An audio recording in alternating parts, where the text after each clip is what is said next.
सुरुवातीलाच मित्रांनो, सामान्य शिवसैनिकांसाठी आणि उद्धव ठाकरेंसाठी या घडीची सगळ्यात मोठी बातमी. मुंबईमध्ये उद्धव ठाकरेंच्या शिवसेनेला पहिलं मोठं यश, तर एकनाथ शिंदे यांच्या शिवसेनेचा त्यांच्याच गावात त्यांच्याच जिल्ह्यात दारुण पराभव. मित्रांनो, सविस्तरपणे अपडेट. महाराष्ट्राच्या राजकारणामध्ये पुन्हा एकदा ठाकरे पर्वाला होते आहे सुरुवात, आणि सुरुवात झाली आहे ती एकनाथ शिंदेंच्या गडामधून. जिथे एकनाथ शिंदे यांचा गड मानला जातो त्याच भागातून उद्धव ठाकरेंनी आणि भाजपने एकत्र येऊन शिंदे सेनेला धोबीपछाड केलंय. मित्रांनो, बातमी महत्त्वाची आहे, ती तुमच्यापर्यंत पोहोचवण्यासाठी आम्ही महत्त्वाचा अपडेट देत आहोत. तेव्हा हा व्हिडिओ आपण शेवटपर्यंत नक्की बघा. राज्याच्या राजकारणातून आलेली ही सर्वात मोठी खबरबात, शिवसेनेच्या माध्यमातून आणि दोन्ही शिवसेनेमध्ये झालेली ही सगळ्यात मोठी लढाई. अखेर ठाकरेंनी बाजी मारल्यामुळे महाराष्ट्राच्या राजकारणात ठाकरेंचं नेतृत्व.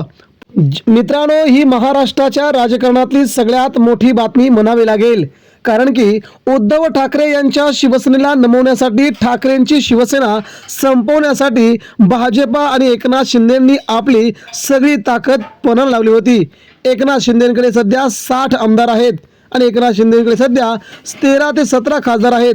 परंतु मित्रांनो, इथे मात्र उद्धव ठाकरेंकडून ज्या प्रकारचा हा दणका बसलाय, ही म्हणताना ठाकरेंचं ग्रामीण भागामध्ये आणि शहरी भागामध्ये ग्रास लेवलला म्हणजे ग्राउंड लेवलवरती ज्या प्रकारचं जबरदस्त नेटवर्क आहे, या नेटवर्काचा आता शिंदे सेनेला जबर धक्का बसलाय. आणि हीच ठाकरेंची ताकद आगामी काळात महाराष्ट्राच्या राजकारणातून सगळ्यात मोठी पुढे येणार आहे. नेमका विजय कुठे झालाय, किती जागांवरती विजय मिळालाय, ते आता आपण जाणून घेऊया.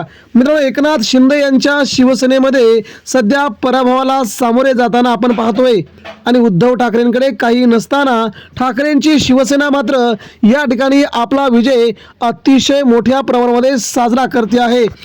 मित्रांनो, सातारा जिल्हा सहकारी बँक, आपल्याला सर्वांना माहीत आहे, एकनाथ शिंदे यांचा जिल्हा सातारा जिल्हा सहकारी बँक, या बँकेची सातारा DCC बँकेची निवडणूक आता नुकतीच पार पडली. या पार पडलेल्या निवडणुकीमध्ये शिंदेगडाचे नेते असणारे आणि पालकमंत्री असणारे शंभूराज देसाई यांना जबर धक्का बसलाय.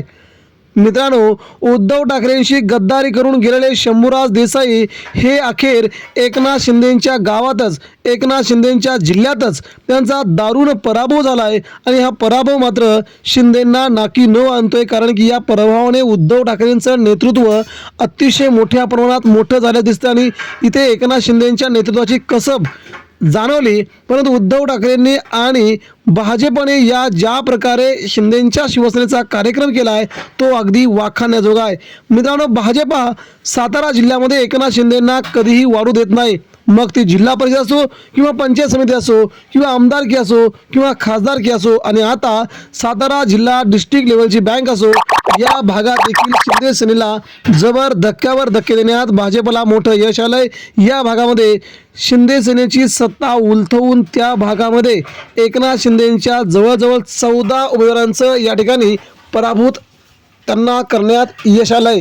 एकनाथ शिंदेंची शिवसेना या भागामध्ये त्यांचा जिल्हा आहे, त्यांचे पालकमंत्री, त्यांचे आमदार, परंतु मित्रांनो, या भागामध्ये त्यांना आता खूप मोठ्या पराभवाला सामोरा जावं लागलंय. आणि ही पराभवाची मालिका आता इथेच खंडित होता. ठाणे, मुंबई, नवी मुंबई, कल्याण, डोंबिवली, उल्हासनगर, विरार या सगळ्या महानगरपालिका क्षेत्रामध्ये आता शिंदेंच्या नेतृत्वाचा कसब लागणार आहे. कारण या भागात देखील आता जिल्हा मध्यवर्ती सहकारी बँका असतील किंवा सोसायटी असतील, या भागाच्या निवडणुका लवकरच पार पडतात.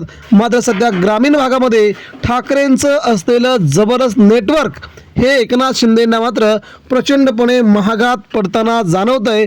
मित्रांनो, ही सगळी नीती ठाकरेंनी आणि भाजपने एकत्रितपणे वापरायला सुरुवात केली असून ही 2029ची तयारी असल्याचं सध्या बोललं जात आहे.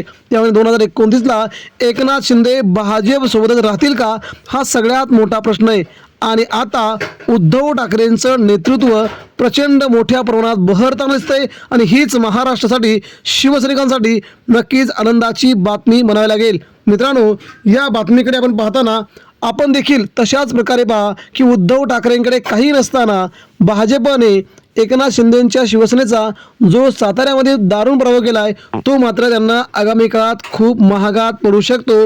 हीच राज्याच्या राजकारणातील आजची सगळ्यात मोठी बातमी म्हणावी लागेल. तर याबद्दल आपल्या प्रतिक्रिया आमच्यापर्यंत पोहोचवा. धन्यवाद. जय हिंद, जय महाराष्ट्र.